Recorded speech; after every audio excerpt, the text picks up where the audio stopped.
हमारी वीडियो में स्वागत है। आज फिर हम एक नई वीडियो के साथ आए हैं। आज हम कक्षा 6 गणित अभ्यास 2D को हल करके बताएंगे। अगर आपको कक्षा 6 की गणित पढ़नी है तो हमारे चैनल यूपी वाला को सब्सक्राइब करें और लाइक करें। आज हम अभ्यास 2D को हल करके बताएंगे।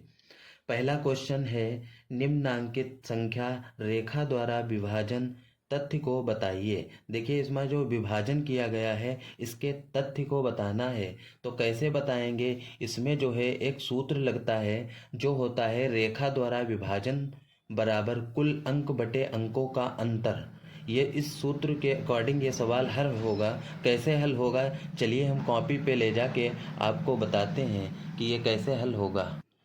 तो जैसे हमने ये पहले क्वेश्चन का सूत्र जो है अपनी कॉपी पे लिख लिया है, तो इसका सूत्र रेखा द्वारा विभाजन बराबर कुल अंक बटे अंकों का अंतर ये होता है। तो देखिए इसमें जो होता है, इसमें है कुल अंक कितने हैं तो अंक बताने हैं। तो देखिए कभी भी अंक जब गिने जाते हैं तो जीरो से नहीं गिने जाते हैं, एक से गिने जाते हैं। तो इसमें अंक गिन लेंगे, 1 2 3 4 5 6 7 8 9 10 11 12। 12 अंक हैं तो हम 12 लिख देते हैं उस पे। तो हम अपनी कॉपी के ऊपर कुल अंक पूछ रहा था तो कुल अंक उसमें हमने गिन लिए थे, तो कितने थे? 12 थे। तो हमने यहाँ पे 12 अंक लिख दिए। अब बटे में अंकों का अंतर पूछ रहा है, तो अंकों का अंतर क्या है? तो इसमें अंकों का अंतर देखना है। तो देखिए 1 2 1 2 1 2 मतलब हर उसमें जो है विभाजन में 2 अंक का अंतर है। तो हम जो उसमें पूछ रहा है अंकों का अंतर, तो वहाँ पे हम 2 लिखेंगे। तो चलिए कॉपी पे चलते हैं और 2 लिख देते हैं। तो ये हमारा बन गया 12/2। अब इसको देखिए भाग करेंगे। अब देखिए कुछ बच्चे ऐसे भाग नहीं कर पाते हैं, तो आप जैसे नॉर्मल भाग कक्षा 3 4 में करते आए हैं वैसे भी कर सकते हैं। तो अभी वो भी बता देंगे। तो इसमें कैसे भाग करेंगे? 2 एकम 2, 2 छंग 12। तो इसका उत्तर 6 आ जाएगा। तो देखिए अब उसको कैसे करेंगे, जैसे हम लोग करते आए हैं बचपन से। तो 2 को बाहर लिखेंगे और 12 को अंदर लिख देंगे इस टाइप से। अब 2 का पहाड़ा इतनी बार पढ़ना है कि 12 से ज़्यादा ना हो। तो 2 का पहाड़ा 6 बार पढ़ेंगे तो 2 छंग 12 होता है। अब देखिए 2 से 2 गया, क्योंकि यहाँ पे घटाते हैं। 2 से 2 गया, 1 से 1 गया, कुछ नहीं। तो इसका आंसर कितना आया? 6। और इसका भी आंसर कितना आया? 6 आया। तो इसका मतलब हमारा जो राइट आंसर है, देखिए मेथड ये भी सही है, मेथड ये भी सही है। अब आपको जो भाग सही लगती है वो आप यूज कर सकते हैं। चलिए हम चलते हैं दूसरे क्वेश्चन की ओर। दूसरा क्वेश्चन क्या कह रहा है हमारा? तो देखिए दूसरा क्वेश्चन हमारा कह रहा है 21 भाग 3 बराबर 7 के संगत गुणात्मक तथ्य 3 गुणे 7 बराबर 21 है। अतः निम्नांकित तथ्यों के संगत गुणात्मक तथ्य बताइए। तो देखिए फर्स्ट वाला है 56 भाग 8 बराबर 7। तो इसको कैसे हल करेंगे, तो हम कॉपी पे हल करके बताएंगे आपको। तो हमने अपनी कॉपी पे दूसरे का फर्स्ट क्वेश्चन लिख लिया है। अब ये कैसे हल होगा ये हम आपको बताएंगे। तो देखिए एक चीज़ आप लोग पढ़े होंगे कि कभी भी जब कोई संख्या कोई चिन्ह जो है, कोई साइन बराबर के उस साइड में जाता है तो वो चेंज हो जाता है। जैसे ये भाग का है, ये बराबर के इधर आए, इस साइड में आएगा तो ये गुणे में चेंज हो जाएगा। आप लोग जानते होंगे जैसे अगर प्लस का है और बराबर के उस साइड में जाएगा तो माइनस का हो जाएगा।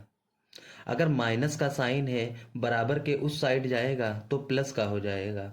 अगर गुणे का साइन है, बराबर के उस साइड जाएगा तो भाग का हो जाएगा। और भाग का साइन है तो बराबर के उस साइड जाएगा तो गुणे का हो जाएगा। देखिए ये बहुत इंपॉर्टेंट चीज़ होती है जो आपको हमेशा मैथ में याद ही होनी चाहिए, बिल्कुल रटी होनी चाहिए कि प्लस वाला बराबर के उस साइड जाएगा तो माइनस में, माइनस वाला बराबर के उधर उस साइड जाएगा तो प्लस में, गुणे वाला बराबर के उस साइड में जाएगा तो भाग में, भाग वाला उस साइड में जाएगा तो गुणे में। हर बच्चे को ये चीज रटी होनी चाहिए। अगर आप मैथ लगा रहे हैं तो आपको ये बहुत इम्पॉर्टेंट चीज है जो आपको बिल्कुल पता ही होनी चाहिए, तब आप ये सवाल हल कर पाओगे। तो देखिए हम हल करके बताते हैं। तो देखिए हम 56 को ऐसे लिखा रहने देंगे, ये 56 है, ये ऐसे लिखा रहेगा इधर ही।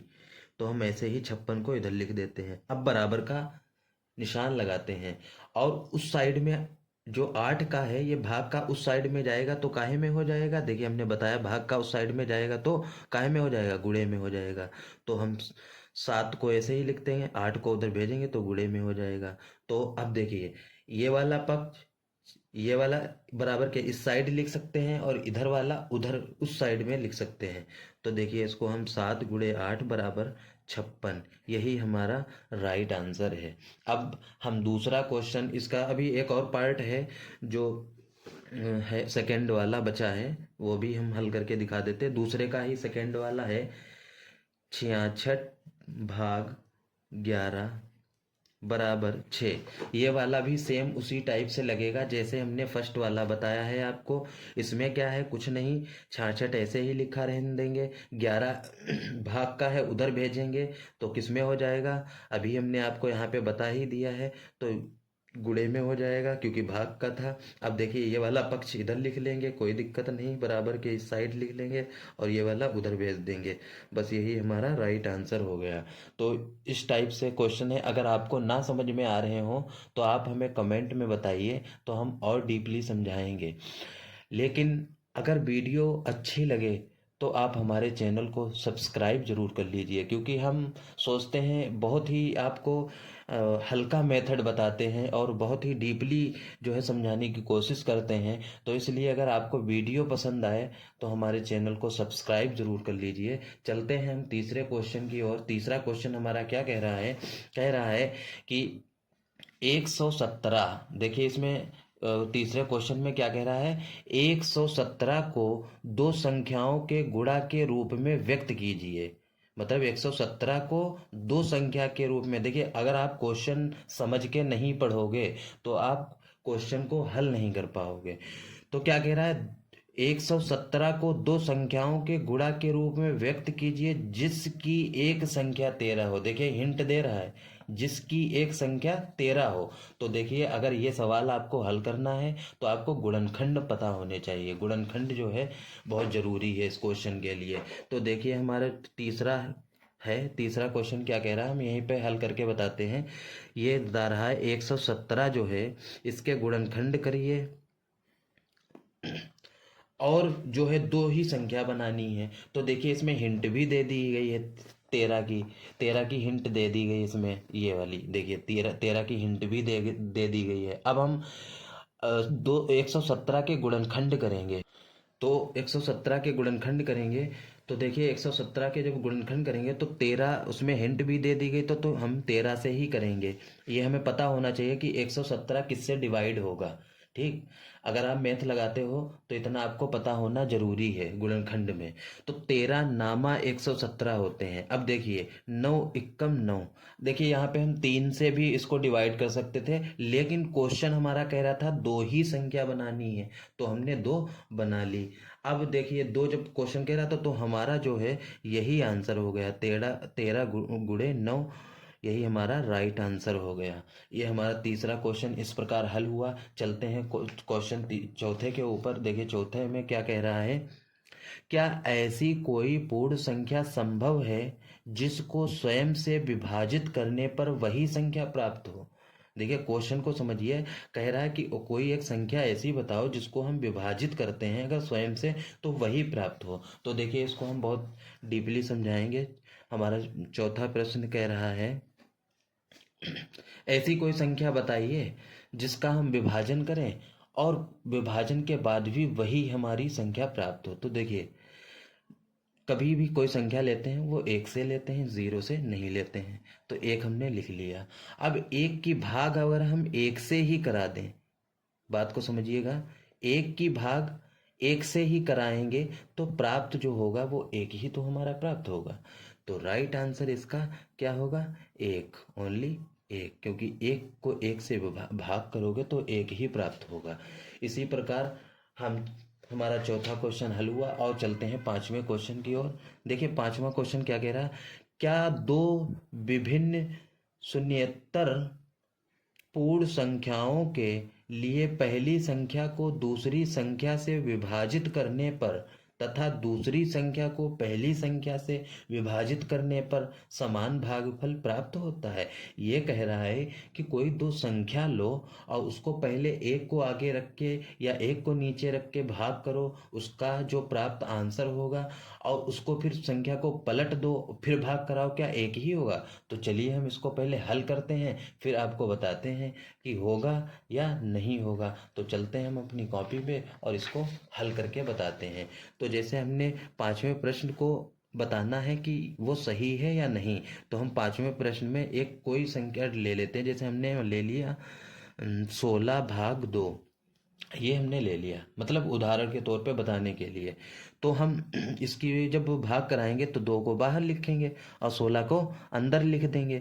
तो 2 का पहाड़ा इतनी बार पढ़ना है कि 16 से ज़्यादा ना हो, तो 2 8 16 होता है, आप पता होगा। अब जब यहाँ पे एक स्टेप हो जाती तो फिर हम यहाँ घटाते हैं, तो 6 से 6 जाएगा, कुछ नहीं बचेगा। 1 से 1 जाएगा, कुछ नहीं। तो इसका आंसर क्या आ जाएगा? 8 आ जाएगा। अब ये क्या कह रहा था क्वेश्चन को देखिए, पहली संख्या को दूसरी संख्या से विभाजित करने पर संख्या वही विभाजित, मतलब पहली संख्या जो हमने ये किया है यहाँ से विभाजित, अब इसको पलट देंगे। तो हम क्या कर देंगे? 2 को आगे कर देंगे और 16 को बाद में कर देंगे। तो इसका कहने का मतलब 16 बाहर रहेगा और 2 अंदर रहेगा। अब भाग करेंगे, क्या भागफल वही प्राप्त होगा? तो हम पहले देख लेते हैं। चूंकि अंदर छोटा है, 16 बड़ा है, तो हम क्या करेंगे? 0 दशमलव लगाएंगे, अंदर 0 बढ़ाएंगे तो हो जाएगा 20। तो 16 का पहाड़ा इतनी बार पढ़ना है कि 20 से ज़्यादा ना हो। तो 16 एकम 16, अब घटाएंगे, 0 है पड़ोसी से लेगा, 10 बन जाएंगे इसके पास, 10 से 6 जाएगा, 4 बचेगा और यहाँ 1 से 1 गया, कुछ नहीं। तो इसका आंसर हमारा क्या है? 0.1। तो इसका मतलब ये बड़ा है और ये छोटा है, तो इसका आंसर आ जाएगा नहीं, गलत है। मतलब जो विभाजन करने के बाद जो प्राप्त होगा वो अलग अलग प्राप्त होगा, ना कि एक जैसा प्राप्त होगा। इस तरीके से हमारी अभ्यास 2D कक्षा 6 की समाप्त हुई। अगर आपको समझ में आया हो तो हमारे चैनल को सब्सक्राइब करें। इसी तरीके से हम रोज़ एक वीडियो डालते हैं और आप लोग उसको देखिएगा और उससे सीखिएगा। अगर आपको पसंद आए तो हमारे चैनल को सब्सक्राइब कर लें। ठीक है, मिलते हैं अगली वीडियो में। धन्यवाद।